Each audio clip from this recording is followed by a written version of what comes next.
Well, I know there's just a few of you in here now. Hopefully we're going to get a few more popping in here, kind of last second stuff. But today we're going to be going over a couple things. We're going to be going over a new game. Hey, If you happen no to have more eating anything. Okay, well, you're giving out food. Huh? Okay, so if you have your yardage book today, you might want to crack it open to page 28. If you don't have your yardage book, not a problem. I'm going to talk to you about some of the things that are in here. So I think this is a pretty awesome page that can really help you with your golf game.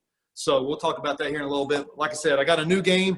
This game was created by a First Tee alumni who spent probably 10 years in this program, and now he's a coach here, and he came up with a game for us. So we're going to show you that here in just a little bit, along with the stuff in the book, and then we'll do a little bit of trivia there, and then we'll get you out of here pretty quick. It won't take long, but first things first, core value of the day, honesty. So since the birdie level is all about goal setting, you have to be honest about the goal that you set for yourself. Is it something that is achievable for you?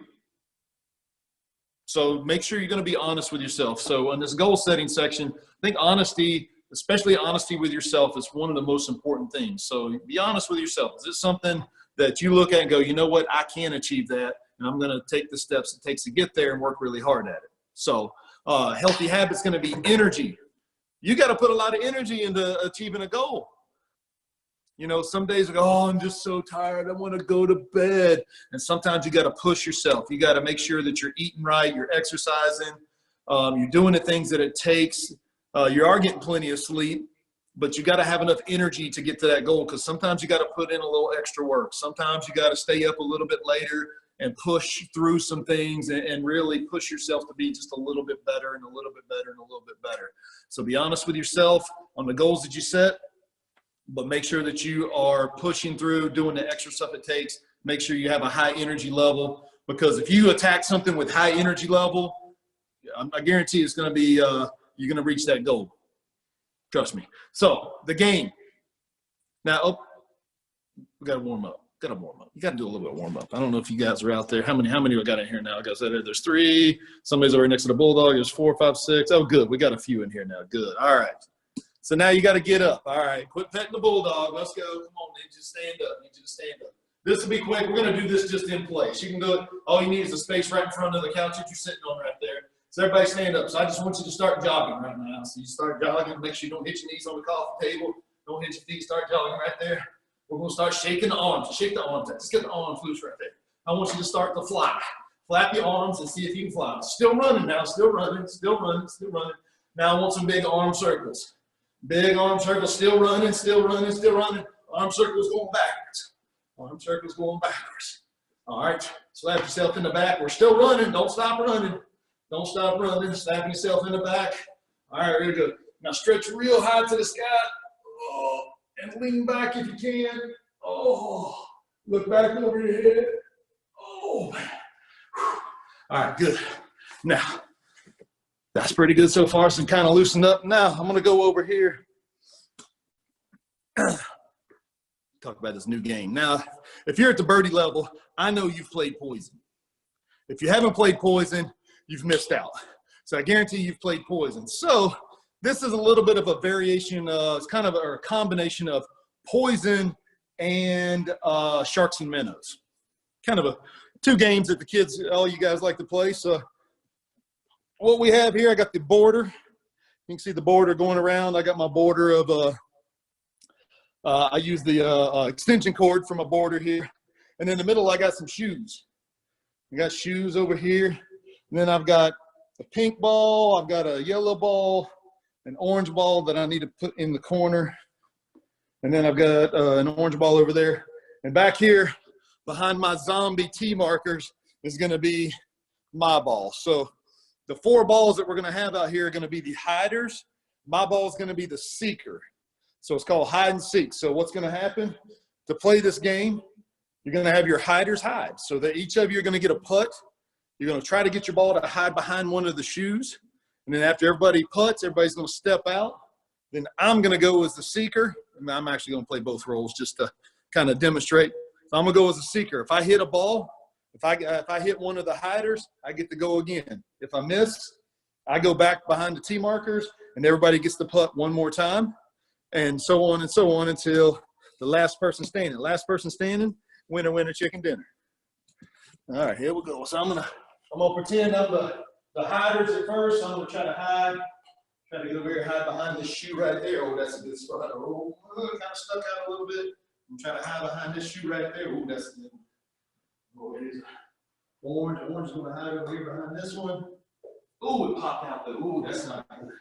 All right, I'm going to take this one and try to hide right behind the shoe over here. So now that everybody's gone, oh, now the seeker. Now this is important.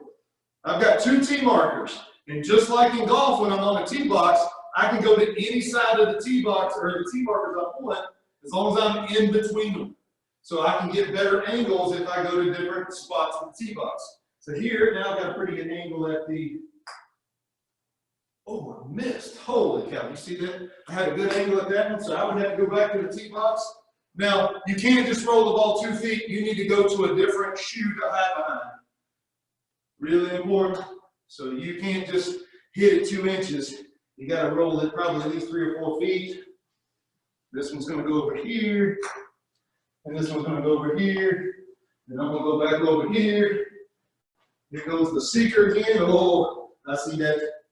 Yeah, I'm right. I'm going to get this orange one. Bam. Orange one's out of the game until the next game. All right, I see. I see this pink one over here. Oh, and I missed. So once again, everybody would hide again. So you can kind of get the gist of the game.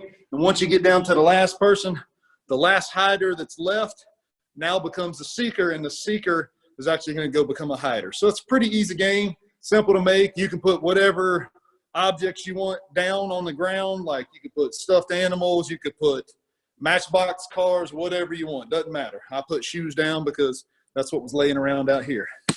Now, we're going to talk about a couple of things. One of those things is the page in that book I was just talking about a minute ago. Let me grab it real quick.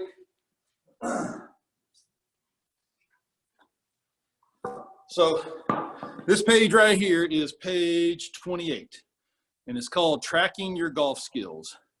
So it's got a column here for putting, chipping, pitching, and full swing. So these columns going down here, and then this row right here, I've got the hold, so how are you going to grip it, the setup, alignment of club face and body, and then your mindset. So is your mind positive or negative? So when it comes to getting set up with the grip, so when it comes to putting, my grip with putting is there's an edge of the putter here, and I've got a lifeline. See this line right through here? I put that right there, and I put the other lifeline right there against my thumb, and then this finger goes on the outside. See that? Normally in golf, this is my normal grip, but I'm going to take my left finger and put it there, and that's my golf grip for putting. Now, you can be cross-handed, so your left hand is low. Whatever it is, I like the thumbs going straight down, or you could do what they call the claw grip. Something funky to try to take your right hand out of it. So you get to experiment to see which one works best for you. Now with a regular grip, you can see I run it down my fingers here, and I put my fingers around, turn this over, put this in the fingers here. That's one grip. So this is what we call an overlap grip. So my pinky is overlapping here. If I put them in here, that's an interlock grip. If I just put all 10 fingers on the club, that's a 10-finger grip. Some people call it a baseball grip, but this is a 10-finger grip. And the thing about this is it's still in the fingertips. It's not right here like I'm holding a baseball bat. It's in the fingertips. So you got to figure out which one works best for you. So when we get up here and talk about alignment, yeah, there we go. So alignment means I've got a line that goes from my ball to my target. That's my target line. Then I've got my body line, which is what I'm going to set my feet, my knees, my hips, and my shoulders up to. So I want my body line to be parallel to the target line. So that's going to allow me to swing, hopefully, and hit the ball relatively straight. Now, there are some great golfers who have had a closed stance or an open stance. So a closed stance would mean my body line would be aimed where it would cross over the target line. So my bodies would be aimed to the right of my target a little bit. And this would actually help me hit more of a hook or a draw shot. So the opposite of being closed is being open. So I may be open or aimed out to the left. Somebody I can think of real quick that had an open stance was a guy by the name of Freddie Couples. Another guy that had an open stance was Lee Trevino. These guys were world-class players. So they didn't have a perfectly square stance, and they kind of did what was best for them based on how they like to swing the glove and based on their abilities. Now, when I'm chipping, so one of the things you might want to think about when you're chipping is to have, or short pitches, is to have a slightly open stance. So my feet are going to be aimed out to the left. This allows me to swing towards the target a little bit easier. If I'm closed with a chip, it makes it harder to swing towards the target. So certain situations call for maybe a little different stance. So you need to know what's going to work best for you. And that comes through practicing and experimentation. So I go back to this book here, and I go in, and when you go out to practice on putting, what kind of what kind of grip do you want for your putter? You know, what kind of grip do you want for your chipping, pitching, and full swing? And then your setup, what's your stance like? Is it open, square, or closed? You have good posture. Where's the ball position? So front, middle, back. So if you looked here, if I were hitting the ball towards that wall over here, if it's closer to my left foot, which is my left foot's closer to the wall, that's in the front of my stance. If it's in front of my zipper here, it's in the middle of my stance. And if it's closer to my right foot, it's in the back of my stance. So your ball position can have an extreme impact on your ability to hit the ball certain shots. You hit it higher, hit it lower, whatever. Make sure your club face is aimed at the target. So go through these right here. And when you go out to practice, then you're going to ask yourself and write down which one works best for you. Because golf is an individual sport, and everybody does things a little different.